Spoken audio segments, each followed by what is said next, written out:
Hi, this is Scott Love with RecruitingMastery.com.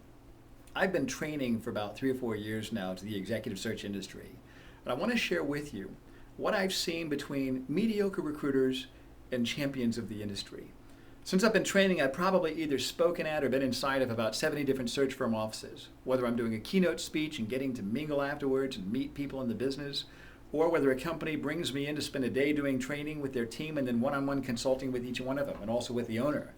So I've seen up close and personal different types of models of recruiting, how managers manage and mentor and motivate and measure and keep track of the results and reward their people. But the one thing I've seen between a mediocre recruiter and a top performer is that there's not much of a difference. I mean, we're not talking about a quantum change in the number of calls that someone makes per day. How many more calls a day does a top producer make compared to someone that's billing 250? Probably about 4 or 5 more calls a day, and that's it. Why is it that someone can achieve at that level? It's really based on how they think.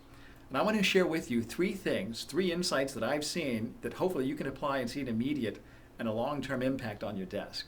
The first one is this, is that champions of the industry, they really believe, they really expect to win. They believe that every call they make will be a productive call.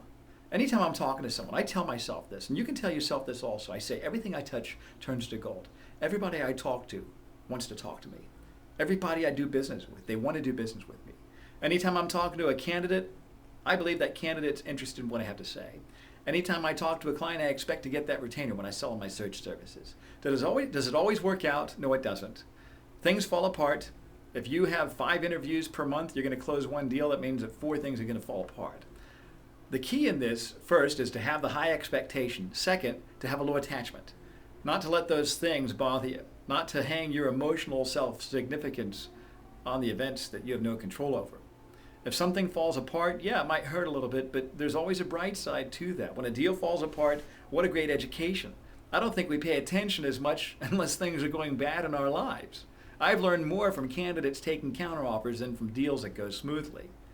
So the first part is to have a high expectation. The second is to have a low attachment.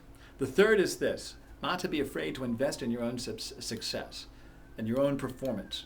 Even if you work for a search firm that trains you, you still owe it to yourself to invest in your own success. And I'm not talking about spending money. I'm talking about spending time, reading every day. Read 2 pages per day from a motivational book, a sales book, a book on relationships, a spiritual book.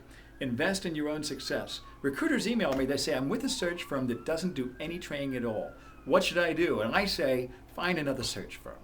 Even if you work for a good firm that invests in your success and your performance, you owe it to yourself to take a $100 bill, go to Barnes & Nobles, and buy a bunch of sales books and start reading those.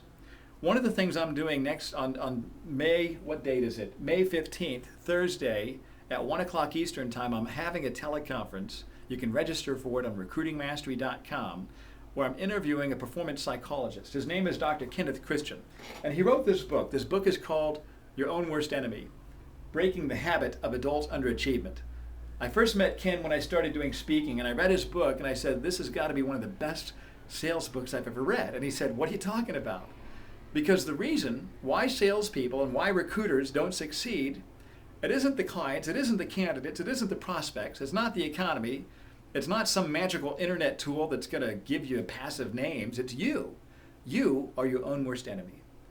If you've ever been to the point where you're closing a deal and you choke, or you stop short of your goal, why is that? We're going to look at this. I'm going to interview Dr. Christian for about 45 minutes. We'll open it up to questions and answers. And you can ask him anything. Really, the number one thing that keeps people from succeeding is how they think. We can teach recruiters all the greatest scripts and rebuttals in the world. We can get them thinking that, hooray, the internet's here, we don't have to make phone calls anymore. But it's really you, man. You are the reason why you're not achieving at your goal level, where you could be. I'd invite you to check out my website. It's RecruitingMastery.com. This teleconference, Thursday, May 15th, 1 p.m. Eastern Time. What's the cost? It's a $77 investment for your whole office. I keep those reasonably priced. I've got to charge. I'm a trainer in the business. That's how I make my money, by selling training products and services. But I keep it reasonably priced. If you learn something here and you go off and close a deal in the next 3 weeks, a $20,000 fee, that's a pretty good return on the investment. Invest 1 hour of your life, and hopefully this will take you to the next level. Thanks for watching. Visit my website, recruitingmastery.com. Have a great day. Now get back on the phone.